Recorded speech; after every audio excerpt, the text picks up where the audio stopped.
Allez, la touche toujours pour le Hack qui va essayer de continuer à presser cette défense de la Flamme Olympique. La sortie de but cette fois-ci pour Morikaba et ses partenaires. Morikaba qui est en quête d'une option, en tout cas l'option la plus viable, et il préfère décomposer au lieu d'observer le jeu direct. La touche à venir pour les joueurs du Oroya. On voit surtout cette défense, Omer Cherifso qui monte. Salif Koulibaly qui est pratiquement sur la ligne médiane. Allez, ce centre à venir, ce ballon qui traîne, Alia qui est là en attente, qui traîne dans les parages. C'est surtout pas bon qu'il comme ballon tombe sur sa patte gauche dans cette zone-là, Omer Cherifso.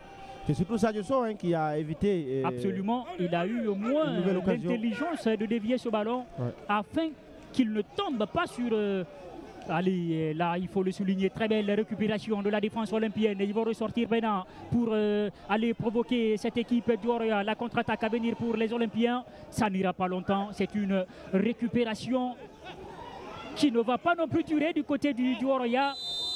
Le coup de sifflet, la touche, ce sera pour les rouges et blancs de Matam. Allez, Abdoulaye Juté Bangoura qui n'a pas l'air d'aimer. On revoit cette action. D'abord ce choc entre les deux et puis ce tacle rageur de Kemo Kondé.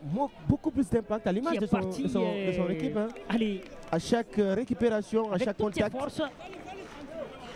il joue beaucoup de physique. Le changement, le porteur 30, Mohamed Cherifso, Mfali Souma, qui prend la place de ce garçon qu'on va tout à l'heure identifier bien évidemment grâce à la Real. Allez, le dégagement là-bas de Morikaba pour la tête de Salif Koulibaly. Salif qui continue à jouer, à maître de cérémonie dans cette partie. Encore une nouvelle faute de Kemo Kondé. La faute de Kemo Kondé. À chaque... Très présent dans l'excès en tout cas d'engagement.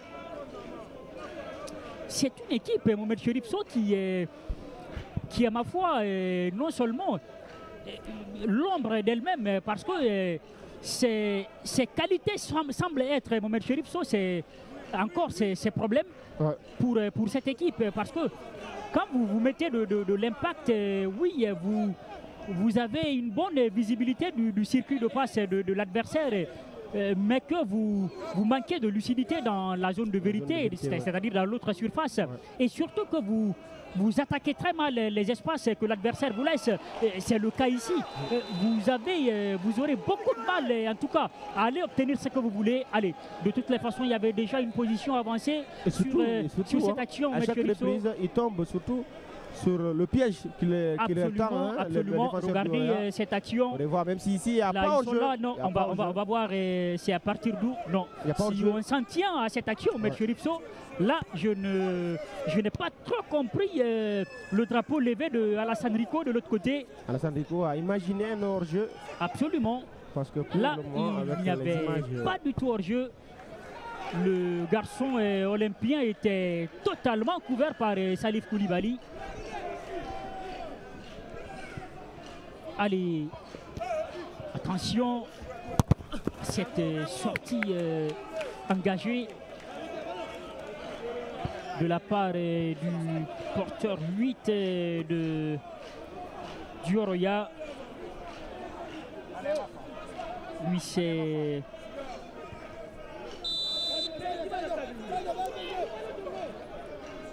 Lansana Silla.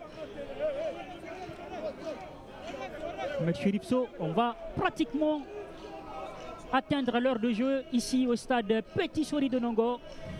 Toujours 1-0 pour les Rouges et Blancs de Matam qui sont en déplacement cet après-midi.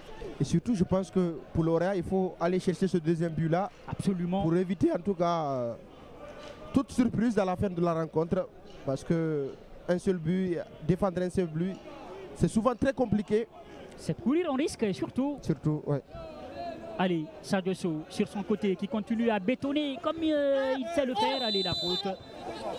La faute suite à cette sortie non maîtrisée également de ce garçon du côté du Oroya. On revoit cette action qui va concéder le carton jaune. C'est Alia qui était allez, Alia Touré.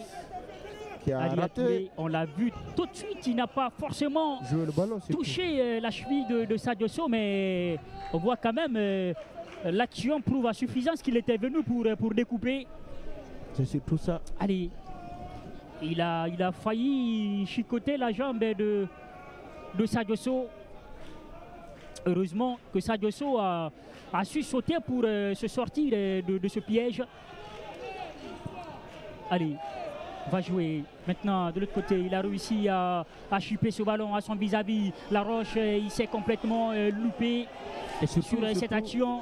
Allez, Alia Touré qui va remonter extérieur du pied. Il a voulu retrouver la balle dans la boîte. Il a récupéré encore ce ballon. Récupération très haute des joueurs du Oroya. La faute. Surtout Lansana Silla avec son dos à 8. L'obstruction. Lansana qui est du Oroya là, au milieu de terrain. Il est la sentinelle. Mohamed Cherif Sow, c'est également le joueur qui est, si vous voulez, c'est ce joueur négatif qui est en train de faire tout ce qui est sale boulot dans ce milieu de terrain pour le Oroya. Ouais. C'est lui, il n'est pas forcément en train de déposer le jeu, mais quand il s'agit d'empêcher de couper toutes les velléités offensives de l'équipe adverse, il est en ligne de mire et il le fait très bien, ce garçon. En tout cas, de la première mi-temps à ici, c'est lui qui excelle dans ce registre du jeu.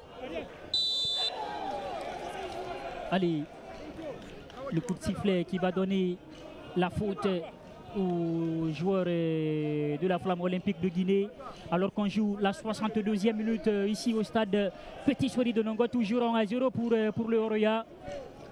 But inscrit par Mohamed Djibo-Wonkoué suite à une bourde monumentale, comme le dirait Mohamed Cherif Sow, de attention.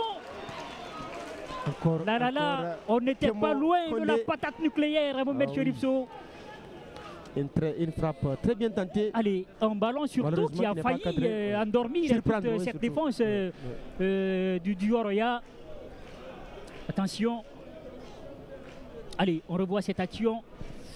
La balle en retrait et puis contre toute attente, ce garçon, il a armé sa frappe et puis allez, c'est parti rapidement. Là, on est déjà dans la surface des Olympiens. Un changement. On met Cherif Sow et c'est côté olympien. Deux changements. Côté olympien, c'est Lansine Condé qui s'apprête à entrer en jeu. Lansine Condé et évidemment Lansine Condé qui va prendre la place de Isiaga Kamara, donc le capitaine. Et puis il y a également Abdul Karim, je pense. Allez, il y a le porteur 24 et Alassane Bangoura. Alassane Bangoura qui prend la place du porteur 9 de cette équipe, Abdul Karimba. Oui, c'était bien vu, Mohamed Cherif Sow. Abdul Karimba qui n'aura été que l'ombre de lui-même dans cette partie. Et en tout cas, il n'a pas existé. En tout cas, de la manière dont il était attendu, Mohamed Cherif Sow, dans cette partie. C'est surtout un changement poste pour poste pour bien évidemment. De rectifier. Allez, peut-être que l'inspiration va venir de ce garçon ou de ces garçons, Alassane Bangoura et Lansine Condé. On revoit cette action, le grand pont tenté sur son vis-à-vis de la part de Aboubacar Diallo. Aboubacar Diallo qui a été ensuite descendu suite à une obstruction d'un joueur adverse. Allez, 64 minutes de jouer ici au stade Petit Sori de Nongo, toujours 1-0 pour l'équipe de Matam. On revoit cette construction du jeu. Cette boulette. Allez, c'est là, tac, il s'est complètement égaré. L'ouverture du score donc de la part des joueurs du Oroya, Mohamed Djibo Onkwe, qui ne s'est pas rompu à la tâche défensive. Et il est surtout, parti. Il a eu le mérite hein, de presser le gardien de but. On sait, ces joueurs qui partent très souvent au pressing, Mohamed Cherif Sow, ils sont très souvent récompensés d'une minute à une autre, ou d'un match à un autre, ou d'une